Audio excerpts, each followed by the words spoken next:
베드로서 이제 마지막 부분입니다.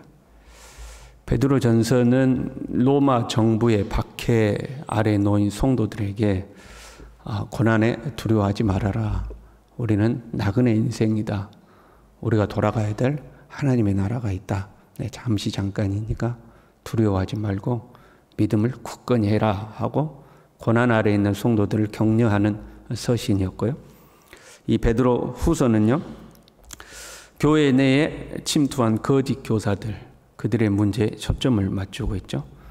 특히 그들은 잘못 가르치는 것을 넘어서 도덕적으로, 교리적으로 부패한 삶으로 유혹했죠. 그래서 그 거짓 선지자들을 경계하기 위한 서신이 이 베드로 후서였습니다. 그들은 예수님의 재림을 이제 부인한 거죠. 야, 뭐 예수님 오신다더니 언제 오냐? 창조된 이래로 그 하늘이 그 하늘이고 그 땅이 그 땅인데 오시기는 언제 오냐? 하고 이제 비꼬면서 비난한 거죠. 그렇게 예수님의 재림을 부인한 결과 도덕적으로 심히 부패하고 타락한 삶, 육체의 종욕과 음란을 쫓는 삶, 먹고 마시고 즐기는 그런 삶을 따르도록 이제 성도들을 미혹해 가는 거죠. 여러분 한번 생각해 봐요. 이 세상이 전부예요. 눈에 보이는 이 세상이 전부예요. 천국과 지옥도 없고 이 세상이 전부예요. 그리고 이렇게 교회 다니는 것은 그냥 없으면 허전하니까 내가 힘들고 어려울 때 마음에 이루어 좀 먹고 뭔가 든든하게 의지할 거 필요하니까 그래서 이제 교회가 필요하다고 해봐요. 그럼 여러분 어떻게 사시겠어요? 그냥 살다가 좀 힘들면 기댈 곳 있어서 이 종교생활을 하는 거지 이게 절대적인 진리이며 천국과 지옥도 뭐 있는지 없는지도 모르겠고 그냥 그렇다고 해봐요. 그럼 여러분 어떻게 살 거예요? 새벽 예배 나올 거예요? 안 나올 거예요? 새벽 예배를 나오겠습니까? 뭐 주님 앞에 봉사하고 헌신을 하겠습니까? 뭘 하겠습니까? 대부분이 그냥 자기 마음대로 살 겁니다. 그냥 세상 속에서 어떤 체면이라든가 이런 건 있으니까 크게 못된 짓, 나쁜 짓은 안 할 수 있을지 몰라도 그냥 여러분 하고 싶은 거 다 하고 살지 않겠어요? 내 마음대로 사는 것이 자유고 그것이 행복되지 않겠어요? 마음대로 이제 누리는 삶으로 가는 거죠.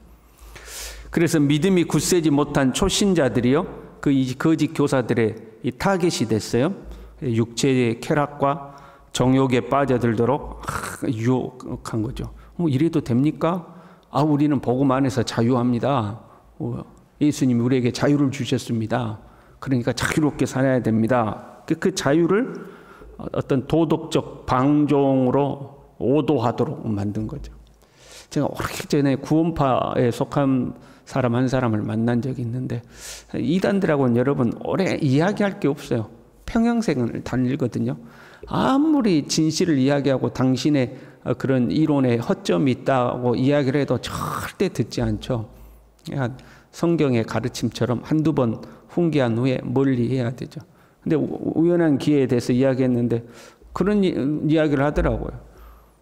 자기들이 짓는 것은 더 이상 죄가 아니라는 거예요. 예수님이 모든 죄를 다 처리했기 때문에 과거와 현재, 미래의 죄까지도 다 처리를 했기 때문에 지금 내가 짓고 있는 것들은 죄가 안 된다고 그런 이야기를 하더라고요. 여러분 마음대로 살아도 죄가 아니라고 그러면 어떡하겠어요? 마음대로 사는 거죠, 그냥. 죄가 아닌데요. 이들은 당돌하고 자긍하며 떨지 않고 알지 못한 것들을 막 비방하는 거죠. 낮에 즐기고 노는 것을 기쁘게 여기는 자들입니다. 해야 할 일은 안 하고 먹고 마시고 놀고 거기에 이 정욕을 쫓아가고 육체적 으로 방탕하는 삶을 살아가는 거죠. 여러분 진짜 예수 믿는 사람, 그 안에 성령이 있는 사람은요, 아무리 그들이 그렇게 속여가지고 우리 그런 표현 쓰죠. 홀린다고. 우리를 홀려가지고 야 이렇게 살아도 괜찮은 거야. 예수님이 우리에게 이런 삶을 살 수 있도록 자유를 주신 거야 해가지고 우리가 깜빡 속아가지고 그런 삶으로 넘어갔다 해도요, 금방 거부감 반응이 듭니다. 진짜 그 안에 성령이 계시는 분은 금방 거부 반응이 드는 거죠. 여러분 우리끼리 오늘 새벽 예배 마치고 어디 저기 그 새벽부터 가기는 뭐하네. 아무튼 호프집 가가지고 한잔하면서 할렐루야 한잔하면서 아이고 뭐 서로 얼굴을 비벼가면서 그러면 막 은혜가 넘치겠어요? 이상하지 않겠어요? 거부 반응이 탁 드는 거죠. 그러니까 성령 있는 사람은 특별히 어떤 그 우리가 지식적이고 뭐 연구하고 그러지 않아도 탁 거부 반응이 드는 거예요. 아, 이건 하나님 앞에 아닌 것 같은데 하고 탁 거부 반응이 드는 거죠. 우리가 세상 사람들하고 어울리는 것도 마찬가지예요. 우리가 세상 사람들과 안 어울릴 수는 없잖아요. 적당한 선을 유지하며 우리가 어울리는 거죠. 그런데 그들과 어울려서 더 깊이 어울려서 우리가 막 그냥 섞여서 함께 논다? 그러면 딱 거부 반응이 와야 돼요. 이 자리가 내가 있어야 될 자리가 아닌데, 이 자리가 내가 이렇게 함께 할 자리가 아닌데 하는 이 거부 반응이 탁 와야 돼요. 예, 우리하고 안 맞아요. 성령이 있는 사람들은 그게 안 맞는 거예요. 어떤 사람들은 그런 이야기해요. 나는 교회 사람들하고 어울리는 것보다 안 믿는 사람들하고 어울리는 것이 훨씬 편하고 재밌더라. 그거 좋은 거 아니죠. 그거 좋은 거 아니에요. 아무리 그 안 믿는 사람들이 막 성격이 화끈하고 뭐 어쩌고 사람 좋고 해도 믿는 사람들은 믿는 사람들끼리 어울려야 편한 거예요. 믿는 사람들이 실수가 있고 부족이 있을지라도 하나님의 사람들은 하나님의 사람들끼리 어울려야 되는 거예요. 우리가 뭐 그 한번 닭이라고 생각해 봐요. 우리가 닭이요. 그러면 큰 닭도 있고 작은 닭도 있고 병든 닭도 있고 건강한 닭도 있어. 그래도 닭은 닭들끼리 어울려야 좋은 거 아니에요? 그런데 닭이 오리하고 어울려서 살아요? 아이 불편한 거거든요. 그러면 불편한 거예요. 그렇잖아요. 그래서 우리는 믿음의 사람들은 믿음의 사람들끼리 어울리는, 세상 사람들하고도 안 맞는 것이 느껴져야 돼요. 그래서 우리는 적당한 선을 유지를 하는 거죠. 그 이상 가면 불편해, 내 마음이 편하지 않아, 이런 거 있어야 돼요. 이 세상 소식도요 너무 관심 가지고 귀 기울이면 안 맞아요. 저는 요즘은 뉴스도 거의 안 봐요. 깨달은 것들이 있거든요. 여러분 우리의 뇌를 좀 쉬어줘야 돼요. 근데 요즘 우리는 너무 많은 정보가 들어와요. 내가 쉬지를 못해. 내가 쉬지를 못해. 그래서 과거에는 여러분 TV가 있었습니까? 뭐 인터넷이 있었습니까? 뭐가 있었습니까? 그냥 자연에서 그냥 사는 거잖아요. 사람들과 대화하며 사는 거고. 그런데 우리는 끊임없이 요즘 세상 사람들은 끊임없이 뭔가 막 정보를 들어. 저도 그 뭐 화장실을 간다거나 뭐 그러면 시간이 아까워서 그 시간에 뭔가를 듣거든요. 근데 그게 절대 좋은 게 아니에요. 절대 좋은 게 아니에요. 근데 끊임없이 들어. 그런데 뭐 설교를 듣는다거나 말씀을 듣는다거나 유익한 어떤 신앙적인 거 듣는다거나 그러면 그나마 그것도 근데 그것도 너무 많이 하지 말아요. 그 절대 건강한 거 아니에요. 그런데 막 세상 뉴스에 뭐 여러분 뉴스 들을 때 듣다가 스트레스 받을 때 있어요, 없어요? 뉴스 듣다가 스트레스 받을 때 있죠. 몰라 스트레스 받냐 이 말이에요. 여러분 내가 일상에서 다른 사람과 관계가 틀어져서 스트레스 받으나 나하고 상관없는 뉴스 듣다가 스트레스 받으나 스트레스 받아서 내 몸과 마음이 상하는 것은 똑같은 겁니다. 그럴 이유가 없어요. 스트레스 받을 필요가 없어요. 내가 스트레스 그 일에 스트레스 받는다고 그게 바뀌는 것도 아니고. 근데 그렇게 어떤 것들을 접하는데 맨날 다투고 싸우고 갈등하고 서로 비난하고 막 그러잖아요. 세상이라는 게 그러잖아요. 차라리 보려면 드라마 연속극 그런 게 보는 게 나을 수도 있어요. 그것도 안 보는 게 좋긴 하지만 그래도 그런 거 보면 마음이라도 재밌어지잖아요. 즐겁잖아요. 그런데 뉴스 보면 싸우고 다투고 갈등하고 미워하고 그 듣다 보면 마음이 안 편해야 돼. 주님의 말씀에 어긋나니까. 이제 이런 것들이 우리에게 있어야 돼. 안 맞아. 오히려요, 우리에게요, 거룩한 삶을 살 것을 강조하는 거죠. 주 앞에서 점도 없고 흠도 없이, 주님 앞에 점도 없고 흠도 없어야 돼. 이것은요, 구약의 하나님 앞에 제사 드릴 때 사용하는 제물에 쓰이는 그 짐승에 쓰는 표현이에요. 점도 없고 흠도 없는 제물을 하나님 앞에 바쳐야 돼. 그런데 그것이 신약에 오면 예수님께 해당되는 거죠. 점도 없고 흠 없는 예수 그리스도, 어린 양 같은 예수 그리스도, 우리를 대신해서 대속 제물로 하나님 앞에 바쳐진 예수 그리스도죠.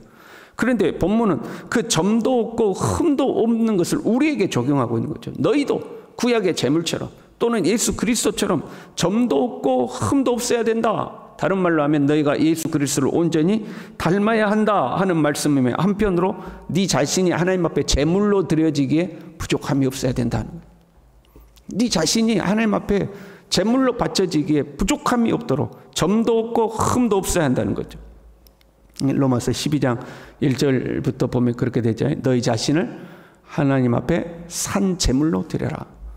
네 자신을 산 제물로 드려라는 거죠.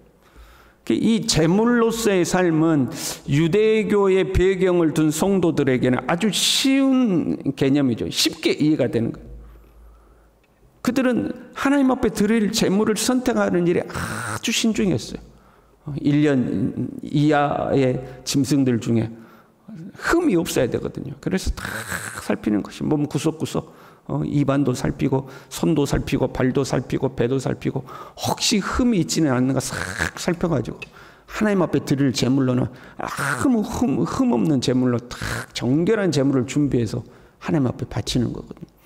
그것처럼 자기 자신을 살피라는 거죠. 흠 있는 제물을 하나님께 바치는 것은 타락한 거예요. 그는 범죄한 거예요. 마찬가지로 내 자신을 하나님 앞에 흠이 있는 자로 드리는 것은 하나님 앞에 타락한 것이 되는 거죠. 이러다 자기 자신을 끊임없이 살피는 거죠. 하나님 앞에 점도 없고 흠도 없도록. 내 경건의 삶에 하나님 앞에 흠이 있으면 안 되는 거죠.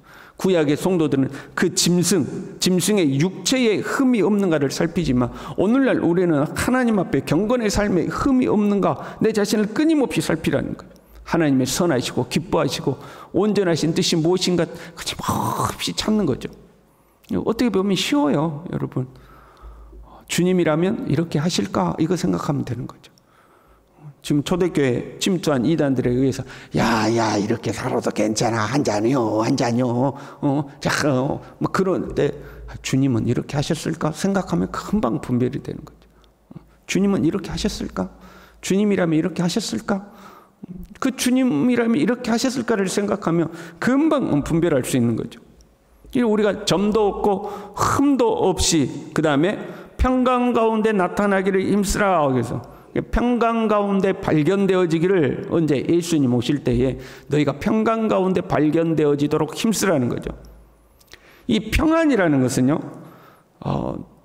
우리의 삶이 평안한 거 좋은 거죠. 근데 이 평안이라는 것은 사람과의 관계와 하나님과의 관계에 있어서 화목한 상태를 말하는 거예요.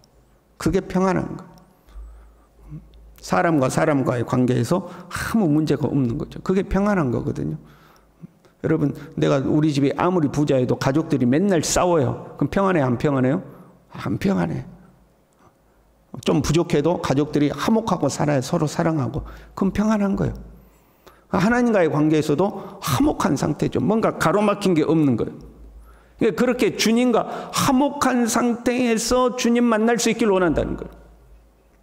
또한 이 평강 가운데라는 말의 반대말은 심판 가운데 이렇게 되는 거죠. 주님 오실 때 평강 가운데 주님 만나야 되는데 심판 가운데 만나면 안 되는 거죠. 주님이 오시면 주님 오심이 복이 되는 삶을 살라 하는 거죠.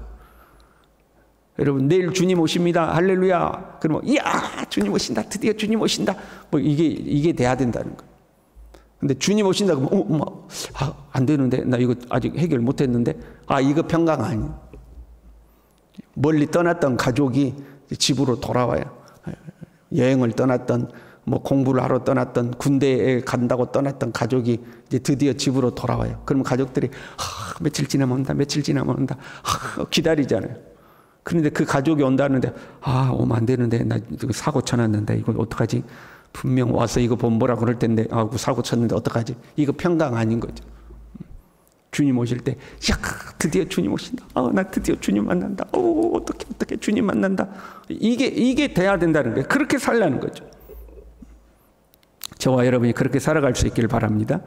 그러고 나서 재림에 관해서는 바울도 썼다. 그런데 억지로 풀다가 스스로 망한 자들이 있다. 억지로 풀지 말아라. 여기서 억지로라는 단어가 밑에 관주에 보면 교묘하게 이렇게 돼 있어요. 교묘하게 푸는, 이단들이 다 교묘하게 하잖아요. 그러니까 예수님의 재림에 관하여는 우리가 알고 있는 현재로 족하다 이 말이에요. 예수님 오신다고 알고 있으면 되지 그 외에 뭐가 필요하냐는 거죠. 뭔가 막 남들이 모르는 뭔가 신비한 지식, 뭔가 색다른 지식, 그거 없다는 거예요. 오히려 18절에요. 오직 우리 주 곧 구주 예수 그리스도의 은혜와 그를 아는 지식에서 자라가라 하는. 주님을 더 알길 원하고, 주님 더 사랑하기 원하고, 주님 뜻대로 살기 원하고, 그렇게 살아야지. 뭔가 내가 모르는 비밀스러운 거, 시간과 때와 장소를 알 수 있는 거, 남들은 해석 못하는 뭔가 새로운 해석 뭐 이런 거 있지 않는가, 그런 거 쫓아가다가 망한다는 거. 우리 주님을 더 사랑할 수 있길 바랍니다. 주님을 더 가까이 할 수 있길 바랍니다. 그래서 우리 주님 오시는 날 너무 기쁘고, 드디어 우리 주님이 오신다. 드디어 주님 오신다. 물론 오늘이라도 오시면 좀 죄송스러운 거 있어요. 우리가 아이고 주님 앞에 더 헌신했어야 되는데, 내가 주님 앞에 더 잘했어야 하는데, 좀 그런 거 있지만 그럼에도 불구하고 그래도 좋아, 주님 오시면 좋아. 그렇게 주님 맞이할 수 있는 저와 여러분 될 수 있기를 간절히 바랍니다. 기도하겠습니다. 하나님 아버지, 주님과 평강 가운데 살아갈 수 있도록 점도 없이 흠도 없이 내 자신을 주님 앞에 드리며 주님과 화목한 관계 속에 살다가 우리 주님 다시 오시는 날 너무 기쁘고 너무 즐겁고 너무 행복하고 너무 감사하여 기쁨 가운데 주님을 맞이할 수 있고 평강 가운데 주님 맞이할 수 있는 우리 모두의 삶이 되도록 주님 우리를 붙들어 주시옵소서. 예수님의 이름으로 기도 올리옵나이다. 아멘.